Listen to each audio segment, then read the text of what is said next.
जातीय गणना से ओबीसी वोट बैंक पर नीतीश तेजस्वी की पकड़ होगी मजबूत। बीजेपी के पास जातीय गणना का क्या है काट। पटना हाईकोर्ट ने बिहार में जातीय गणना का रास्ता खोल दिया है। कोर्ट के इस फैसले के बाद सीएम नीतीश कुमार और डिप्टी सीएम तेजस्वी यादव के उस प्लान को पंख लग गए हैं जिससे उनके ओबीसी पॉलिटिक्स को धार मिल सकती है। कांग्रेस नेता राहुल गांधी भी जाति की गिनती के समर्थन में पीएम नरेंद्र मोदी को चुनौती दे चुके हैं।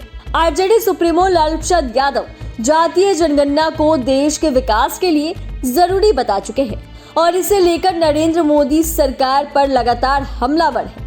वहीं इंडिया अलायंस की मुंबई बैठक से लौटने के ठीक बाद पटना में सीएम नीतीश ने केंद्र सरकार से पूछा, देश भर में आखिर जाति आधारित जनगणना क्यों नहीं करा रहे।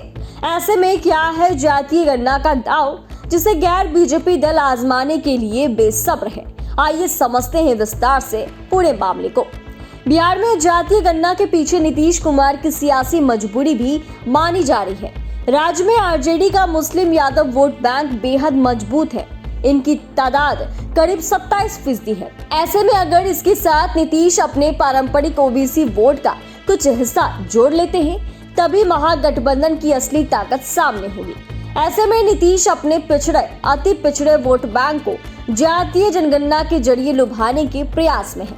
इधर आरजेडी भी मुस्लिम यादव से इतर अपने वोट बैंक को बढ़ाने की कोशिश कर रही है। राजनीतिक जानकारी के अनुसार गणना पूरी होने के बाद नीतीश सरकार राज्य में ओबीसी के लिए आरक्षण में कोटा बढ़ाने की संभावना पर भी विचार कर सकती है। अभी तक आरक्षण में 50% की सीमा इसलिए रखी गई है क्योंकि अलग अलग जातियों का कोई स्पष्ट आंकड़ा नहीं है।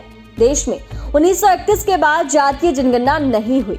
महागठबंधन सरकार को लगता है कि कोटा बढ़ाने से ओबीसी लोगों को बड़ा समर्थन मिलेगा। आपको बता दें कि जातीय जनगणना के जरिए नीतीश तेजस्वी बिहार में बीजेपी की हिंदुत्व की राजनीति का काट तलाश रही है, तो कांग्रेस से तमाम विपक्षी दलों को भी ओबीसी पॉलिटिक्स में वोट बैंक नजर आ रहा है।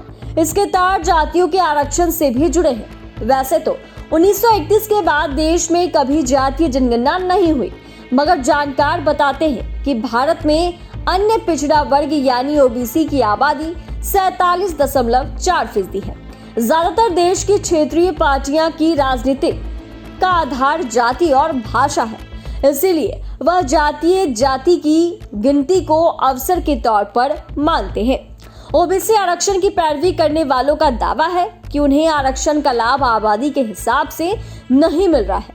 कई दलों का दावा है कि आबादी में हिंदू और गैर हिंदू ओबीसी जातियों का प्रतिशत 54% है, मगर उन्हें सिर्फ 27% आरक्षण मिल रहा है।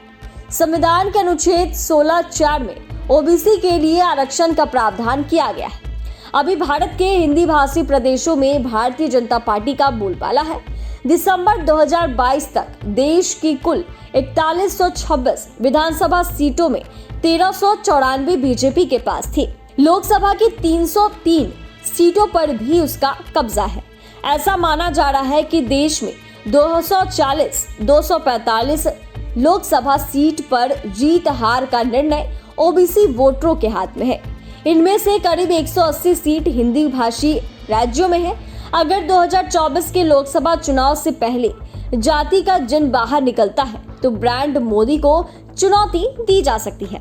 मध्य प्रदेश, राजस्थान और छत्तीसगढ़ के चुनाव में भाजपा की मुश्किल बढ़ जाएगी। बीजेपी ने मंडल के काट के लिए सभी राज्यों में ओबीसी नेतृत्व को खड़ा किया है। इसके अलावा पार्टी ने दशकों की मेहनत के बाद हिंदू वोट बैंक खड़ा किया। अगर जातीय गणना के आंकड़े आए तो बीजेपी दबाव में आ जाएगी। अगर वह इसका समर्थन करती है तो उसके परंपरागत सवर्ण वोटर नाराज हो सकते हैं। समर्थन नहीं करने पर उसका हिंदू वोट बैंक जातियों में बिखर जाएगा। कई मौकों पर आरएसएस प्रमुख मोहन भागवत और अन्य नेता आरक्षण की समीक्षा करने का बयान दे चुके हैं और इसकी नाराजगी बीजेपी को झेलनी पड़ी है।